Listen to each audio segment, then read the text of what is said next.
Hello, I'm back. I wanted to give you a demo of what the audio quality sounds like on this wireless audio Technica setup. I'm currently wearing the ATW 1701L.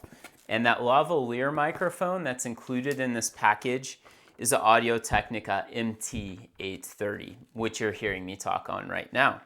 Now, the previous video, and one of my very first audio setups was this Audio Technica Omni ATR 3350. I feel like this is pretty well the standard. Tons of videographers use this out there. It's a omnidirectional microphone, meaning it picks up everything around you, and it's powered. There's a coin battery that goes in this little can here on the cable, which you simply turn the on switch before you record.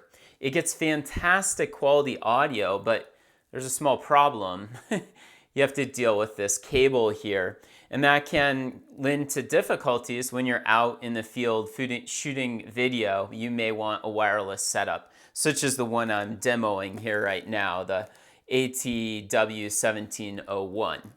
Now, in the previous video, I went through everything in the case.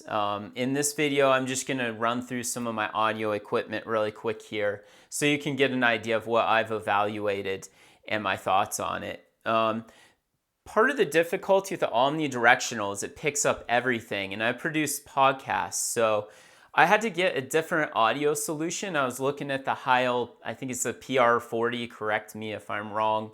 It is the top of the line radio production microphone out there. And I downloaded some WAV files, compared audios from the Heil PR40 to this inexpensive Audio Technica ATR 2100 USB.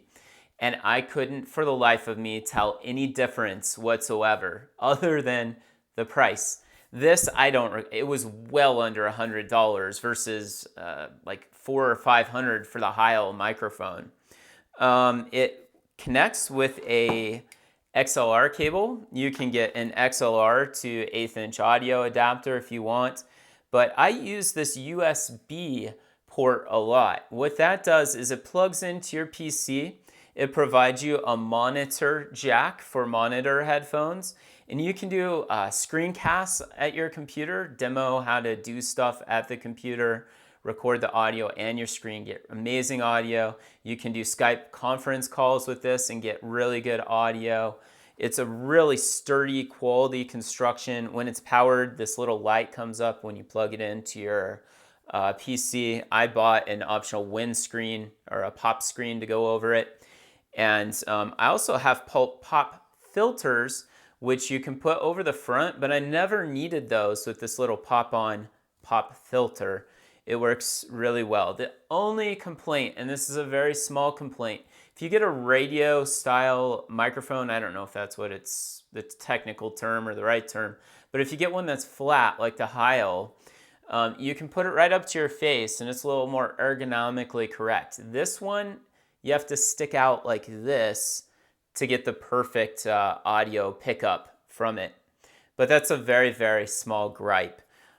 Speaking of studio monitoring, you'll want to listen to your audio when you're doing radio production or podcast production.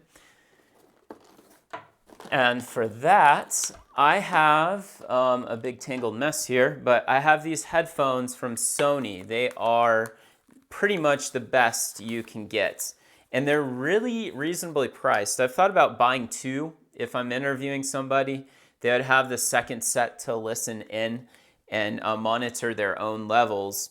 These are the Sony 7506 professional studio monitor headphones, and you'll never listen to another set of headphones and appreciate them again after you buy these, because these are unbelievably high quality audio.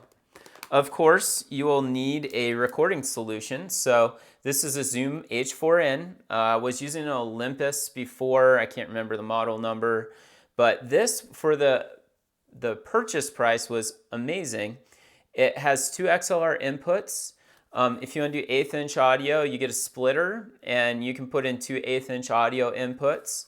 It has a microphone up here a built-in microphone where you can do 120-degree pickup or 90-degree pickup, and it will mix those all inside of here beautifully.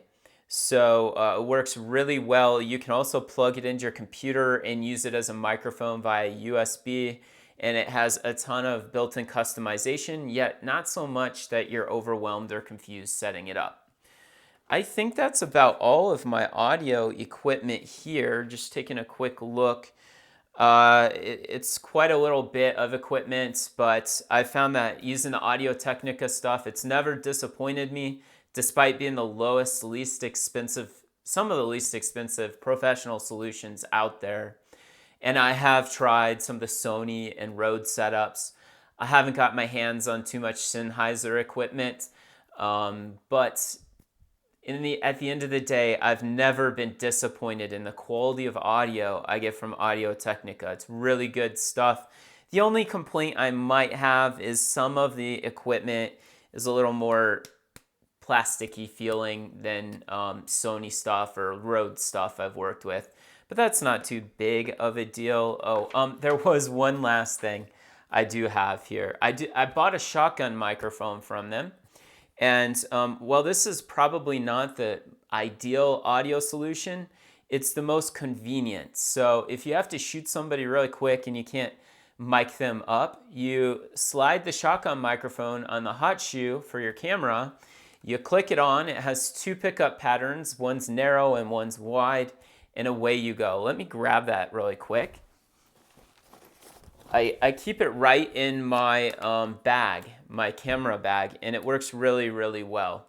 You'll want to make sure to keep a fresh battery in there. I love Ion Loop batteries. That's just about all I use. You'll never go back after you use them. They hold a really good long charge. And we used this when we were hiking. My friend wanted to do some yoga videos. We slipped it on the camera and it got beautiful audio, just not quite as good as you'd have if somebody was mic'd up with a lavalier microphone. In conclusion, I hope you like the quality of the audio as much as I do from this ATW 1701 lavalier, wireless lavalier setup. If you do, you can find the link to purchase it in the description below the video. I get a few cents if you purchase through that as a commission from Amazon. So I want to thank you for that. I also provide links to the other audio equipment I have here. And I hope it helps you out in your selection of equipment for your business or your hobby studio. And if you have any questions, feel free to ask those in the comments below this video.